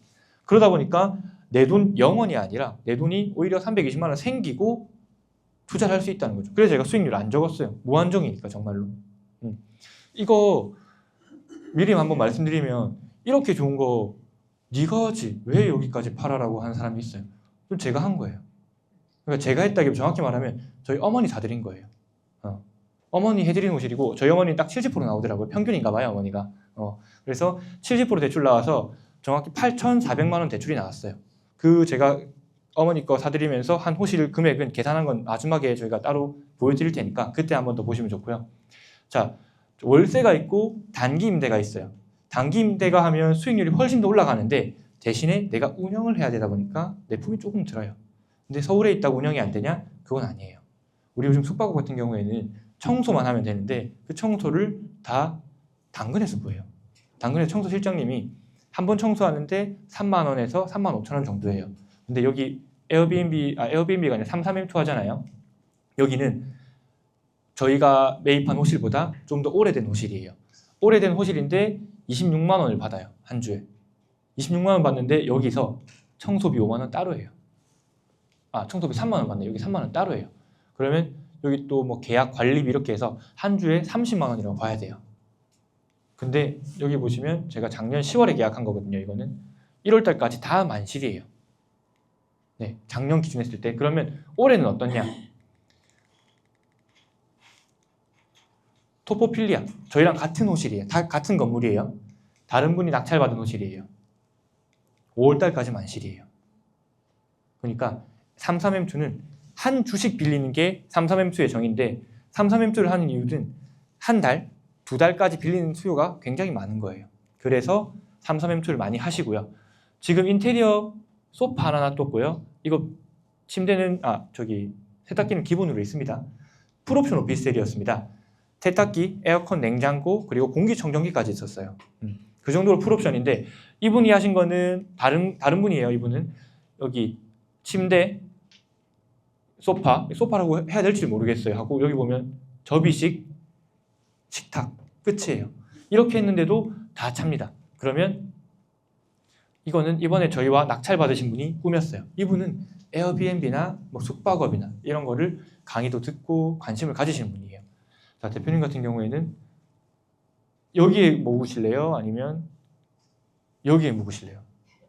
뭐 이거는 안 물어봐도 형식상으로 한번 물어봤어요. 제가 당연히 여기겠죠. 훨씬 더 깔끔하고 하다 보니까 그렇게 해서 조금만 꾸미기만 하면 훨씬 더 많은 수익을 얻을 수 있다는 거죠. 근데 그러면 다 이렇게 물어보시는 게 대표님은 왜 단기 임대 안 하고 월세 놓으셨어요? 라고 물어보신 분도 있었어요. 저번에 강의를 하면 어머니는 업을 하고 계세요. 다른 개인 본인 사업을 하고 계신데 저는 이제 이걸 어머니께 드린 이유가 작년에 11월 달에 이걸 한 건데 11월 달에 어머니 생신이었거든요. 생신 선물로 이제 아무래도 아들이 부동산 회사 하는데 뭐 가방 사드리는 것보다 오피스를 하나 사드리면 좀 더 좋잖아요. 부모님도. 그리고 수익도 계속 나고 하니까.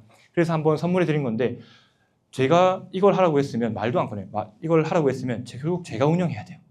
저는 너무 바쁜데 이것까지 운영하려면 엄두가 안 나는 거죠. 그래서 한두 호실 그리고 10호실까지 실제로 생수구로 해서 이거 에어비앤비 그리고 33M2 운영하시는 분들도 계시고요. 그래서 실제로 어떻게 운영하는지에 대해서 아까 제가 카톡방에 대해서 뭐 숙박업 강의나 뭐 세무 강의나 이런 걸 다 해드리기 때문에 그쪽에서 또 질문하시면 저희가 바로바로 답장 드리겠습니다. 자, 단기 임대 했을 때 수익률 설명드릴게요.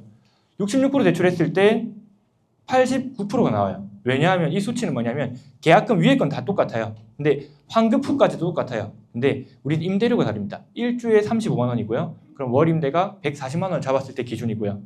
그리고 76%가 대출 나오면 247%가 나와요. 이게 무슨 말이냐면 내가 투자한 금액을 1년이면 거의 뽑을 수 있다.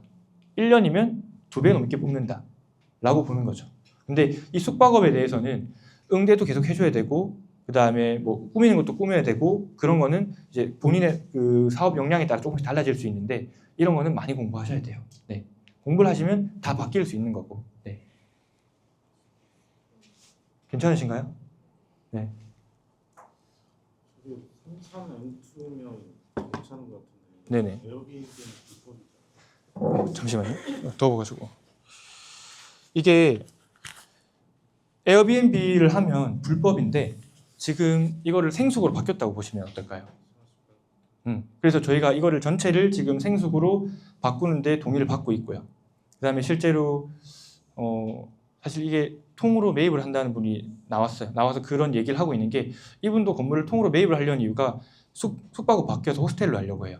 여기 나중에 그 서면 토포필리아 치면 주소가 나올 건데 그 라인을 보시면 다 호텔이에요.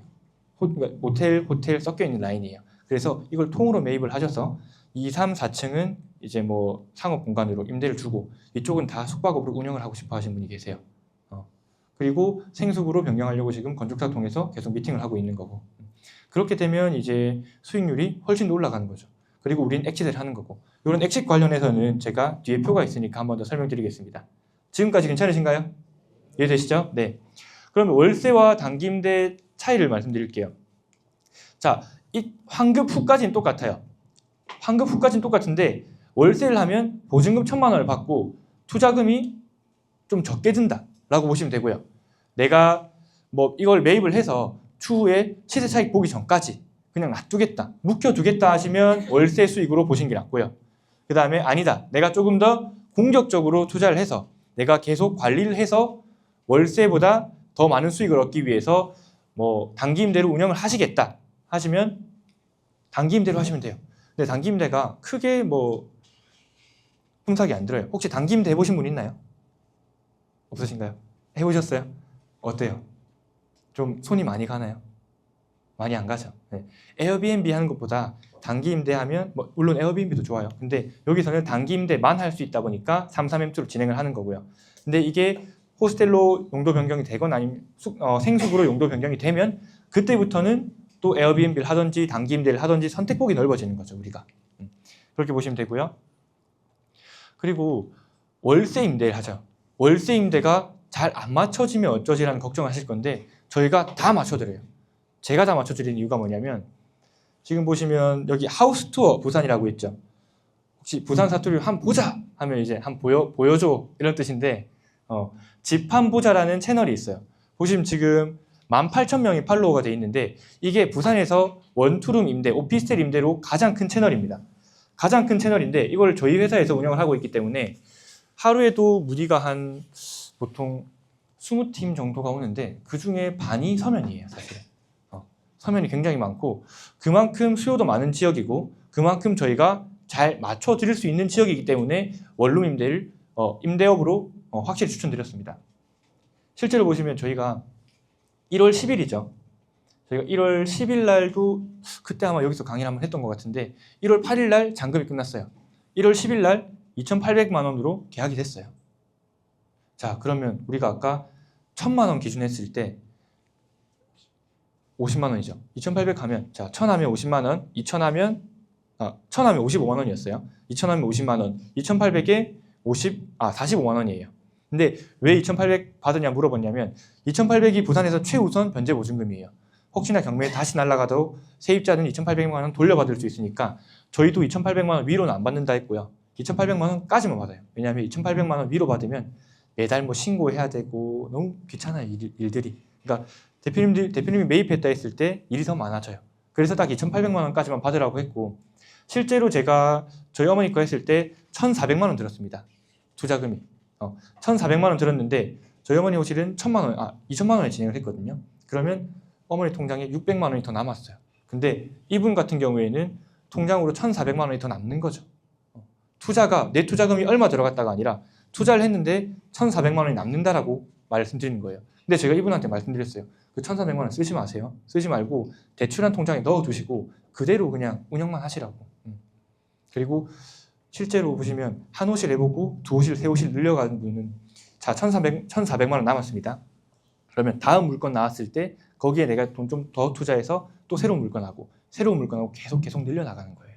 저도 아까 어머니 처음 이게 사드린 이유가 뭐냐면 제가 외동이에요. 외동이다 보니까 뭔가 그래도 많이 받았는데 제가 노후는 져드려야 될 것 같은데 그러다 보니까 내가 용돈을 주는 게 아니라 차라리 어머니께서 혼자 하실 수 있도록 내가 시스템을 만들어줘야 되겠다.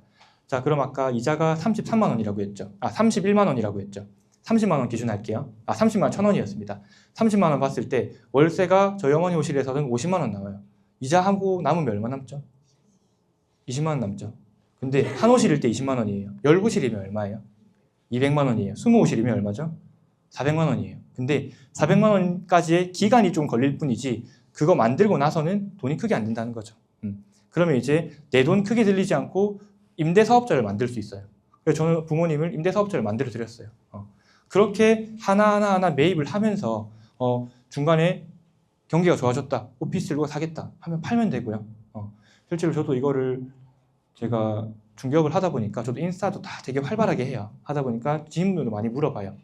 부모님께서 오피스텔 수익형을 하나 살려고 하는데 좀 추천해 줄 수 있냐 했을 때 마침 이거 할 때였어요. 제가 야 이거 MPL이라는 게 있고 경매가 있고 이거 알려줄게. 친구 아버지한테 사기꾼 소리 들었어요. 이해를 못 하셔서. 그래서 어떻게 했냐면 낙찰받아서 어머니 거 팔았어요. 그런 식으로 이제 모르시는 분들은 이제 사 가시는 거고 우리는 알고 있으니까 싸게 사가는 거고 그래서 대표님들도 지금 공부하러 오신 거잖아요. 이 주말에도. 그래서 이걸 배우시고 앞으로도 제가 이런 강의나 또 물건들 있으면 계속 보여드릴 테니까요. 그때마다 조금씩 공부하시면 될 것 같아요. 일단 제가 마저 설명할게요. 실제 보시면 저희 계약서고요. 여기 보시면 2,800만 원이고 월세 45만 원 정, 관리비 별도고요. 진행을 했습니다. 자, 이거는 저희가 70% 대출. 어머니 거 기준이에요. 처음에 3,600만 원 드는데 자, 이게 3,600만 원이 다 드는 게 아니라 아까 뒤에서 사모님이셨죠? 초기 투자금 얼마 드는지 아까 아파트 3억 8천 들었다고 했잖아요. 3억 8천에 사더라도 3억 8천을 제가 1신압을 해야 되는 게 아니라 얘는 법인 물건이면 90%가 대출되고요. 개인 물건이면 75%가 대출돼요. 은행에서. 근데 얘 같은 경우에는 뭐 9,800 정도에 샀는데 저희가 뭐 그 돈을 다 받는 게 아니라 저희는 돈을 최소한 조금 받으려고 해요. 왜냐하면 저희가 그 돈을 들고 있어봤자 관리를 해야 되는 거지 쓸 수 있는 게 아니잖아요. 그러다 보니까 이거는 계약금 784만 원 들었어요. 이게 784만 원 드는 게 우리 경매하셨을 때 최저 매각 입찰 보증금 넣어야 되죠. 10% 넣어야 되죠. 최저 보증금의 10% 넣어야 되는데 그 10%만큼만 받아요. 그래서 돈을 계약금 받고 이거 계약금이에요. 계약금 받아서 수표로 바꿔서 경매할 때 바로 넣어요. 그렇게 하다 보니까 이만큼만 들었고요. 10월 중에 이걸 계약을 했습니다. 그리고 잔금은 12월 중순에 쳤고요. 페이백은 2,200만 원 돌려받았습니다. 돌려받았고 그러면 세입자 세팅을 1,000에 55 기준 했을 때는 실투자금은 400만 원이죠. 근데 저희 어머니 호실은 2,000만 원에 50만 원 받았으니까 실투자금 마이너스 600만 원입니다. 그래서 600만 원 통장에 그냥 파킹해 두고 저희가 어차피 어머니 돈 든 게 아니니까 그대로 파킹해 두시죠. 제가 이거 팔게 되면 그때 용돈 해 쓰시고 아니면 계속 이렇게 임대하는 걸로 진행하고 있습니다. 네, 그렇게 하고 있고 그래서 MPL 물건이 근데 단점이 딱 하나 있어요. 물건이 진짜 안 나와요. 그러니까 무슨 말이냐면 경매도 엄청 많잖아요. 근데 수익성 나는 게 찾기 힘들잖아요. 그런 것처럼 그게 찾기 힘들고 이게 보면 아까 1억 2천만 원에 낙찰 받았다고 했어요. 근데 앞에 계신 대표님께서 1억 2천의 기준은 어떻게 세우냐. 그리고 9,800만 원의 채권을 샀다고 했을 때 그 채권의 기준을 어떻게 세우냐고 했을 때 그거는 다 협의예요. 누구랑 협의하냐면 제가 은행이랑 가서 협의를 해야 돼요. 은행 입장에서도 내가 이걸 팔았을 때 얼마 남냐가 중요한데 죄송합니다. 너무 더워가지고 자 은행 입장에서도 내가 이걸 팔았을 때 얼마 남느냐가 중요한데 조금씩 조율해가면서 저희 입장에서는 싸게 사는 게 좋고 은행 입장에서는 돈을 한 푼이라도 더 받는 게 중요하죠. 그랬을 때 저희가 가서 협의하고 가서 이거 조금 더 처음에 이게 1억 달라고 하더라고요. 200만 원이나 깠어요. 200만 원, 100만 원만 더 빼주세요. 처음에 뭐 300만 원 더 빼주세요 하면서 그게 다 협의 과정이고 그게 있어서 제가 매일매일 은행을 가는 이유고요. 이해되셨나요 이제? 그래서 NPL은 처음부터 끝까지 다 협의라고 보시면 됩니다. 자, 그래서 이번 거의 마무리를 정리해드리면 은행 감정가, 법사가라고 하죠. 법원 감정가예요. 법원 감정가가 1억 6천 나왔어요. 근데 실거래는 1억 8천이고 우린 낙찰을 1억 2천에 사왔어요. 근데 실제로 매입은 9,800만 원 이렇게 됐습니다. 자, 그래서 이 토포필리아 체크 포인트를 말씀드리면 소액 물건인데 무슨 소액 물건이죠? 그렇죠. 크게 한번 해주세요. 그렇죠. 안전한 소액 물건이에요. 저희가 오피스텔 들어가는 거는 제가 오피스텔을 선정하는 데 있어서 물건이 안 나온다는 거는 어떻게 보면 제가 너무 깐깐한 걸 수도 있어요. 근데 위치 안 좋으면 안 하고요. 수익성 안 나오면 안 하고요. 따지는 게 너무 많아요. 근데 투자는 그렇게 해야 돼요. 많이 따져보고 들어가야 되는데 물건이 10월 달에 한번 나왔고요. 1월 달에 한번 나왔고요. 지금 2월 달에 또 협의 중인 건데 그만큼 매일매일 나오는 게 아니라 한두 달에 하나도 나오기 어려워요. 제가 생각하는 제가 부합하는 수익률에 맞는 물건은 그만큼 깐깐한 것 같아요. 두 번째는 높은 레버리지가 활용이 가능하다는 겁니다. 레버리지, 우리 대출 많이 하면 좋죠. 왜냐하면 내 돈이 안 나가는 거니까. 근데 대출을 많이 하더라도 그 수익성에서 임금이 아니라 죄송합니다. 임대료에서 이제 대출을 다 상환이 가능해야죠. 가능한 한도 내에서 레버리지가 많이 나온다. 그게 장점입니다. 그리고 운영 수익률, 세후 수익률 모두 다 이 3박자가 완벽하다는 겁니다. 자, 그래서 이 토포필리아 NPL 투자 장점에 대해 설명드리면 실거래가 대비해서 45% 저렴에 낮게 들고 왔고요. 높은 레버리지, 저리로 이용 가능. 오피스텔 혹시 낙찰 받아보거나 아니면 매입해 보신 분 있나요? 몇 프로 받으셨어요, 대출? 네? 아, 안 받으셨어요? 부럽네요. 네, 저는 최근에 오피스텔 했을 때 1금융권 가니까 5.6% 달라고 하더라고요. 네, 제가 주 거래한 은행에서도 왜냐하면 오피스텔은 되게 좀 이자를 비싸게 보더라고요. 근데 NPL로 투자함에 있어서 저도 2금융권, 1금융권 다 뒤져봤을 때 4.3% 받았다고 하면 은행 직원분들도 지점장님분들도 놀라세요. 어디냐고. 저는 근데 말 못 해줘요. 혹시 신고할까 봐. 그게 다른 게 문제가 아니라 여기 있어서 너네가 어떻게 됐냐 증빙해라 해버리면 우리가 또 다음 대출 때 거기를 이용 못 할 수도 있거든요. 네. 그래서 저희는 절대 말 안 해주고 근데 또 등기 때 보면 나오는데 그 전까지 우리 대출만 받으면 되잖아요. 일단은 대출 받고 높은 레버리지로 이용받고 그 다음에 아까 말한 것처럼 1억 2천에 낙찰 받았으니까 1억 2천까지 양도세가 0원입니다. 그래서 저희는 이거를 뭐 9,800에 낙찰 받아서 채권 매입을 하고 1억 2천에 낙찰 받고 다음날 1억 2천에 팔아도 바보 소리 듣지만 저희는 2,200만 원 벌었어요. 그렇게 벌면 되고요. 그 다음에 자 한마디로 하면 오피스텔 한 호씩 등기 내고도 내 통장에 1,400만 원이 남는 구조가 됐습니다. 아까 2,800만 원에 임대를 하신 분 한해서요. 그래서 NPL 투자는 한마디가 답니다. 아는 사람만 할 수 있는 투자예요. 모르면 깜깜이 투자하시면 안 되고요. 이렇게 배워보시고 아까 질문 되게 많이 주셨잖아요. 질문을 많이 주셔야 돼요. 이해되면 그때 아실 수 있는 게 NPL 투자고요. 그거에 대해서 저희가 다 알려드릴 수 있습니다. 자, 그리고 이번에 아까 개인이 하면 어떻게 되냐, 개인이 투자를 하게 되면 순서가 어떻게 되냐 많이 물어보셔서 답변을 드리자면 매수 의향서를 제출합니다. 매수 의향서 제출하고 저희가 대출 체크를 먼저 해드려요. 여기서 내 신용으로 대출이 되는지 안 되는지. 그러면 낙찰을 받더라도 대출이 확실히 되기 때문에 문제가 없어요. 근데 요거 같은 경우에는 저희만 할 수 있는 게 일반 은행에서는 아직 낙찰도 안 받았는데 뭘 그만큼 확인해 주냐라고 답장을 받아요. 근데 저는 맨날 은행 가잖아요.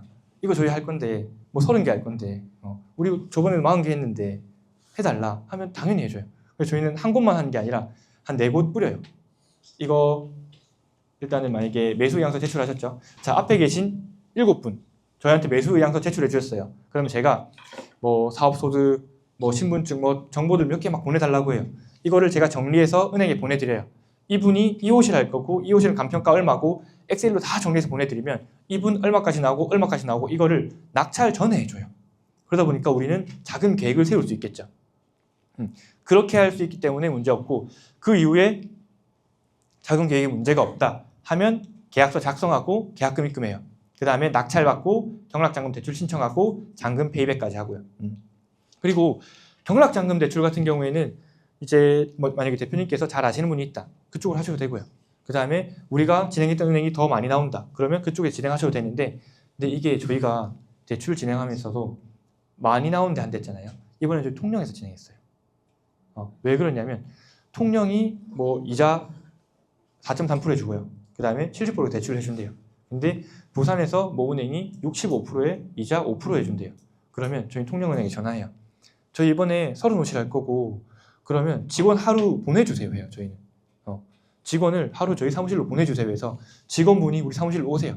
그럼 대표님분들께서 내려오셔가지고 사인 자수하시거나 아니면 뭐 전체 다 서울 분이시다 하시면 서울역에 올려 보내주세요 하면 이게 규모의 경제가 되기 때문이에요. 저희가 그만큼 많이 진행을 하고 있고요. NPL 채권에 있어서 이분들도 저희한테 협의를 많이 해주시고요. 저희도 이분들의 니즈를 많이 파악해서 많이 풀어드리기 때문에 진행을 할 수 있고요. 그러면 대출도 많이 되고 편의 있게 좀 사인만 하면 되니까. 근데 이건 자서 같은 경우에는 무조건 가셔서 해야 되다 보니까 부산에서 하시던 아니면 서울로 올라와서 서울에서 하시던 이렇게 둘 중에 하나 하시는데, 그때 어디서 좀 많이 하시냐에 따라 좀 따라 달라요. 투자자분께서 만약에 7분이다 하셨는데 3분이 서울분이고 4분이 부산분이시다 하면 뭐 부산 가셔야 되고요. 안 되면 서울 오셔야 되고, 그렇게 생각하시면 됩니다. 자, 매수의향서 제출 같은 경우에는 이렇게 저희가 구글 폼으로 진행을 해요. 근데 이번에 총 30호실하고 14호실 했는데 둘 다 저 놀랐어요. 1분 30초 만에 마감됐어요. 너무 빨리 해주시니까. 근데 이분들 하시더라도 그 다음에 저희 에쿼티 체크하고 한 번 더 더블 체크를 해드려요. 대출 체크까지 다 해드리고 맞는 분들 한해서 계약서 작성을 해요. 이거 저희가 왜 찍어놨냐면 저희가 이거 찍어서 보내드려요. 대표님들께서 보내주신 계약금 이렇게 수표를 뽑았습니다. 진행 과정은 계속 알려드리고요. 총 이거 10개, 20개에서 30개 진행을 했고 그 다음에 계약금 입금되고 낙찰 받아요. 저희가 이거 저희 유튜브인데 30개 들어가서 이거 지금 30개인데 30개 다 낙찰 받았어요. 저는 경매를 하면서 NPL을 시작한 뒤로는 유찰된 거 한 번도 없었어요. 저는 떨어진 적이 없어요. 왜냐하면 권리가액을 그만큼 계산을 하고 들어가면 내가 이거 낙찰받을 물건이다 하면 무조건 낙찰받고요. 그 다음에 이거 내가 다른 사람이 유입하게 해서 나는 내가 낙찰 안 받고 돈 벌 거다 하면 그렇게 했고요. 그만큼 권리 계산이 정말 중요하고요. 이걸 제가 할 수 있는 게 저는 맨날 이걸 하다 보니까 아예 그냥 프로그램을 만들었어요. 이건 저희 직원도 못 보게 할 정도로 제가 정말 아끼는 건데 그렇게 하다 보면 정확히 계산식이 나와요. 주변에 있는 거래 시세 그대로 퍼센트 맞추고 그렇게 하다 보니까 금액이 나오는데 우리는 이 금액에 맞춰서 페이백만 다 받고 진행만 되면 문제가 없잖아요. 그죠? 그렇게 진행을 하는 거고 그 다음에 낙찰 받은 뒤에 경락잔금 대출 신청하시고요. 이 영수증 내고 그 다음에 필요 서류를 내면 되고요. 마지막으로 잔금을 치면 됩니다. 잔금 치고 난 뒤에는 이제 페이백을 받고요. 그런 순서로 진행이 됩니다. 대표님 뭐 먹고 살아요? 네? 대표님 뭐 먹고 살아요? 저요? 밥 맛있게 먹었습니다. 아, 수수료? 수수료? 네, 수수료 들죠. 왜냐하면 이 수수료가 뭐냐면 보자. 아까 제가 설명을 드렸는데 우리가 대출을 함에 있어서 제가 설명드릴게요. 아까 경매 개시 다음에 이제 NPL 채권을 사오죠. 근데 그 경매 개시된 다음에 채권이 낙찰 기간이 얼마 안 걸리겠다 싶으면 수수료가 작겠죠. 근데 그 기간이 얼마 안 걸리니까 이 수수료가 뭐냐면 대출 이자예요. 우리가 아까 90% 대출 받는다고 했죠. 그 3억 8천짜리면 3억짜리로 기준해 볼게요. 3억짜리면 법인 물건이면 3억에 90%, 2억 7천을 대출 받아요. 그 수수료만큼 들고요. 네. 그게 만약에 10개월이 된다 하면 10개월만큼의 수수료가 들겠죠. 이자가 들겠죠. 이자만큼의 저희가 수수료를 받는 거예요. 왜냐하면 저희가 들어가는 거고. 그리고 워낙 제일 중요한 게 뭐냐면 대표님들이 만약에 여기서 오늘 80분 오셨는데 80분 전체가 거래를 했어요. 저희 쪽으로. 그러면 은행 입장에서는 제가 VIP가 되는 거예요. 그럼 저는 NPL로 어떤 걸 들고 오냐면 아까 저 토퍼필리아 120개 있죠. 그거는 제가 나중에 들고 올 거고 지금은 예를 들면 한 40개 오실 자리 그런 걸 통으로 들고 와요. 그렇게 될 때 저한테 가장 큰 수익은 여러분들 덕분에 제가 다른 회사와 같은 금액이라도 먼저 들고 올 수 있어요. 대표님이 대부법인을 하세요. 저도 대부법인이 있어요. 그러면 같이 80, 뭐 90% 조건이에요. 채권 원금의 90% 조건에 들어왔는데 저는 말할 수 있어요. 나 너네한테 너네라면 죄송한데 지점장님 죄송한데 저도 이번에 저 100억 채권 팔아줬는데 저한테 주시면 안 돼요? 아, 저한테 주세요. 해버리면 주세요. 왜냐하면 그 은행 입장에서는 이만큼 우리와 거래를 많이 텄고 한 회사한테 먼저 주는 거예요. 아시겠죠? 그것도 있고 그 다음에 이쪽 은행 입장에서는 저희가 대출을 많이 하다 보니까 이게 중개법인을 운영하다 보니까 빌딩 매매를 많이 하잖아요. 그런 데 있어서 대출도 많이 일으켜줘요. 저희한테.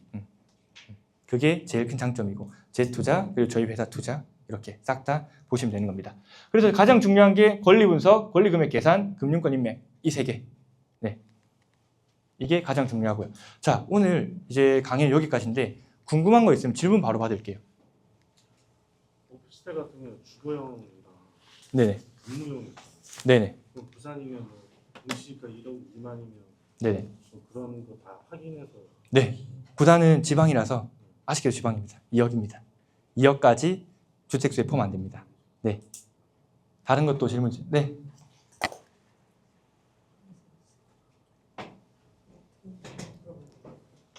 네, 말씀해 주세요. 서울 경기권도 하는데 아직까지 수익률이 그렇게 마음에 드는 게 없어요. 부산이 수익률이 훨씬 더 좋아요, 지금. 저저번 주구나. 저저번 주에도 저는 보통 서울 은행 분들은 보통 토요일을 만나거든요. 시간 내주시니까 만나는데 채권표를 다 봤는데도 아직까지 부산권에 대해서 부산권이 수익률이 좀 더 좋아요. 네, 질문 있으신가요? 실제 투자금 아까 같은 경우에는 총 중간 비용은 3,600만 원 들었고요. 중간에 최대 3,600만 원까지 들었고 다 환급 받는 거죠. 2,200 환급 받고 나머지 보증금으로 돌려받으면 제 투자금은 최종적으로는 없는 거죠. 저는 그런 투자를 좀 더 좋아해요. 유담보 채권만 하세요? 네? 유담보 채권만 하세요? 네, 저희는 담보부 채권만 합니다. 담보 없으면 저희 안 합니다. 네, 질문 또 있으십니까? 네. 오피스텔 같은 경우는 장기로 들어가는 저는 오피스텔 지금 아까 저거 매입한 게 3, 4년 뒤에 엑sit 보고 생각합니다. 왜냐하면 이게 사이클이라고 아까 처음에 설명드렸는데 사이클이라고 하면 자, 아파트 오르죠. 아파트 오르면 이제 상가가 올라요. 상업용 부동산이 올라요. 그럼 쟤는 그 상업용 부동산 오른 다음에 그 다음에 오피스텔 사이클이 또 올 거라고 생각을 했어요. 왜냐하면 항상 그래 왔으니까. 네.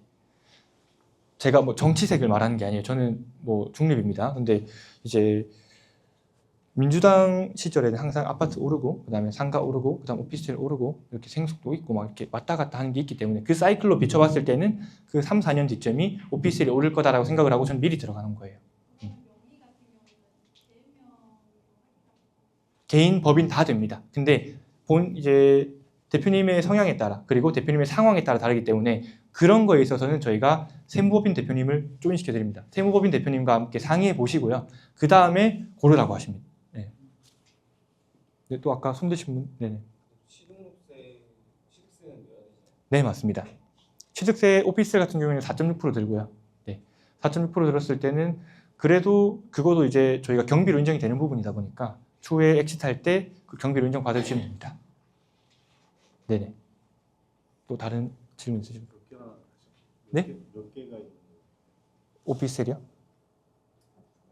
어떤 정해놓으신 거 아니에요? 오피스텔이요? 없습니다. 오늘 뭐 팔려고 나온 게 아니라 저 없어서 못 팔아요. 그래서 없어서 못 팔아서 오늘 팔려고 나온 거 아닙니다. 이런 게 있다. 예. 그리고 저희가 지금 시간이 조금 마무리할 때가 돼서 딱 세 분만 질문 더 한번 받아보겠습니다. 네, 먼저 손을 들어서. 네, 저희가 예시가 오피스텔이다 보니까 네네네, 오피 말고 네네. 조금 저렇게 소액으로 할 수 있는 게 또 있나요? 건물의 종류 자, 소액으로 할 수 있는 건 오피스텔이 제일 소액이고요. 그 다음이 뭐 아파트도 있는데 아파트는 수익성이 별로 안 좋아요. 아시다시피 은행에서 아실 뭐 이런 게 다 나오다 보니까 자, 이번에는 이만큼만 드세요 하고 만들어 드리는데 수익률이 별로 안 좋아서 저는 아예 손도 안 대고요. 그 다음에 모텔도 있고요. 건물도 있습니다. 근데 가장 많이 하는 게 수익률이 괜찮은 게 오피스텔이나 모텔 건물 이렇게 보시면 됩니다. 아까 옆에 대표님 임대업 하시는 분들도 있고 매매업 하시는 분들도 있고 이제 아까 말씀드린 옆에 분께 말씀드린 것처럼 세무법인 통해서 다 연결시켜 드립니다. 저희가 그거는 이제 제가 듣는 것보다 세무법인 대표님이랑 직접 이야기하시는 게 가장 정확하기 때문에 그렇게 하고 업종 코드까지 다 정해 주십니다. 그쪽에서. 네. 마지막 한 분 없나요? 오늘 수업이 너무 네네. 물건을 언제 어디서 물건 나오면 저희가 연락 물건은 어디서 드리면 될까요? 물건 저희 어디서 드리면 될까요? 네, 카톡방 네, 경쟁이 너무 심해서 일단 카톡방에 저희가 다 올려드릴게요. 관련 내용 같은 경우에도 저희 아카이브 카톡방에도 있고 한데 아마 뭐 영클람 대표님 카톡방에 이제 다 있죠 지금 맞나요? 네, 그쪽에 저희가 그러면 최우선적으로 올려드릴게요. 아까 옆에 분 계속 네, 딱 마지막 한 분. 네. 아니, 금리 좀 상승기에 있는 것 같은데. 네네. 이럴 때 NPL 후보를 더 많이 나올 것 같은데 제 예상은. 네네. 작년과 비교했을 때 올해 지금 재작년과 작년과 이렇게 추이를 봤을 때 네. 물건이 많이 나오는지. 그거는 일단 물건은 점점 줄어들고 있어요. 물건이 점점 줄어든다라는 말도 맞고 그 다음에 NPL 회사들이 점점 생기고 있는데 NPL 회사들이 점점 생기긴 해도 생기는 것보다 없어지는 게 더 많아지고 있어요. 그래서 지금 어떤 물건이냐면 NPL 회사들이 매입했다가 좀 망하면서 던지는 물건도 있고요.